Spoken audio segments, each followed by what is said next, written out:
شاگرد ملے کافی نہیں تھا، مگر واقعات بتاتے ہیں کہ نہیں، ان شاگردوں سے راضی نہیں۔ یعنی اب ہمیں سمجھنا چاہیے کہ امام کا ہدف کیا یہی ہے کہ صرف علم دیا جائے؟ توجہ فرمائیے گا۔ مولا دوسرا مرحلہ وابستگی، دیکھیں پہلی جو وابستگی ہوتی ہے انسان وابستگی ہوتی ہے، دوسری اگر وابستگی بڑھی تو محبت کی وابستگی ہوگی، تبرکاتی وابستگی۔ یہ وابستگی اور رشتے کو مضبوط بناتی ہے۔ بہت سارے افراد اپنے استاد سے تعلق کہ تبرکاتی رکھیں، ضروری نہیں کہ محبتی وابستگی بڑھ جائے تو اور زیادہ علم کے لینے میں چاشنی بڑھ جاتی ہے۔ اگر استاد کے رفتار شاگردی میں جو شاگرد کو علم دے رہا ہے محبت کی آمیزش نہ ہو تو علم لذیذ ہوتا، علم کی لذت محبت کی فوار ہوتی ہو، مہر و محبت کی بارش ہوتی ہو، اور وہ علم مہر و محبت کے ساتھ اگر جائے گا تو اس علم میں لذت بھی آئے گی۔ مگر مولا یہ سب آپ سے محبت کرتے ہیں، کیا محبت کافی نہیں تھی؟ ایک بوڑھا شخص اس عالم میں آتا ہے، بوڑھا، اتنا بوڑھا کہ اس کے پیروں سے خون بہ رہا ہے، امام نے قریب بلایا، اس کے محاسن کو بوسہ دیا امام نے، اور اس نے بھی امام کے محاسن کو بوسہ دیا اور امام کے سینے کو بوسہ دیا۔ یہ پہلے ائمہ کے سینے دیا جاتا تھا، بعض اوقات یہاں تک محبت کی شدت یہ ہوتی تھی بٹن کھول کر سینے پہ بوسہ دیا جاتا تھا۔ کیا تسکین ملتی ہے خدا ہی بہتر جانتا ہے۔ بزرگ نے تو مولا نے کا مولا محبت نہ کر رہا ہوتا تو میرے پیروں سے یہ خون کا بہنا آپ کو بتا رہا ہے کہ میں آپ سے کتنی محبت کرتا ہوں۔ اور پھر وہاں پر مولا نے کہا حل الدین الا الحب والبغض، بھلا دین محبت اور بغض کے علاوہ کچھ اور بھی ہو سکتا ہے؟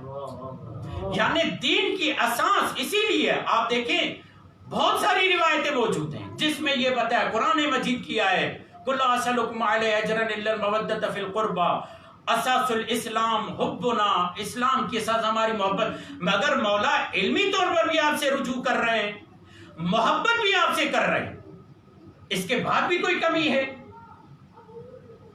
اس کے بعد بھی کوئی ضرورت پڑتی ہے کہ آپ اپنے شیعوں سے کوئی اور تقاضا رکھیں؟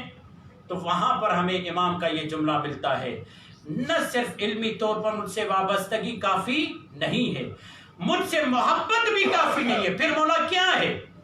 توجہ ہے، پھر مولا کیا ہے؟ ایک مرتبہ آپ کے سامنے موجود ہے، سہل ابن حسن خراسانی چاہتا ہے، محبت کرتا ہے، امام کے پاس دیکھ رہا ہے 4000 لوگوں کا مجمع ہے، آپ سے علم حاصل کر رہے ہیں، اتنی کثرت کے ساتھ کسی کو یہ موقع نہیں ملا۔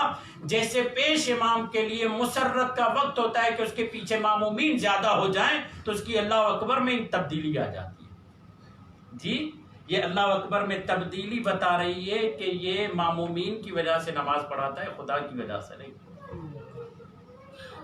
اگر کوئی استاد اور شاگرد بڑھ جائے یہ اس کی مسرت ہو جاتی ہے، اگر کوئی خطیب اور سامعین بڑھ جائیں اس کی مسرت کا سبب ہو جاتا ہے۔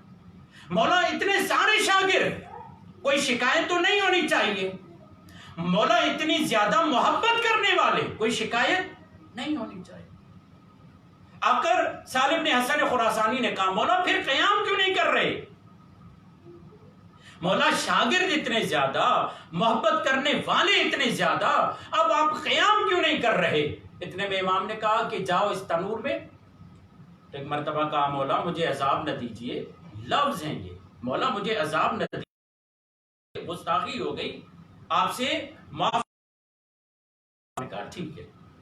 وہیں پر واقعاً جو صرف شاگردی کا دعویٰ رکھنے والا نہیں ہے، واقعاً جو صرف یہ کہنے والا نہیں ہے کہ میں محبت کرتا ہوں، بلکہ اپنے عمل سے ثابت کرنے والا ہے کہ شاگرد بھی ایسا ہو، محبت کرنے والا بھی ایسا ہو۔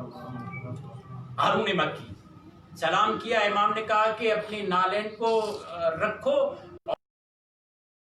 جب وہ پریشان ہو رہا تھا، اور جب قریب گئے تنور کا ڈھکنا کھولا تو وہ آگ نہیں بلکہ گلزار بن چکی، وہ گویا کہ گلستان امام صادق بن چکا تھا۔ اب سالم بن حسن خراسانی سے پوچھا جا رہا ہے، بتاؤ ہمارے ایسے شاگرد، ایسے محبت کرنے والے کتنے ہیں؟ اب یہاں پر سالم بن حسن خراسانی کہتا ہے مولا مجھے یہی نظر آ رہا ہے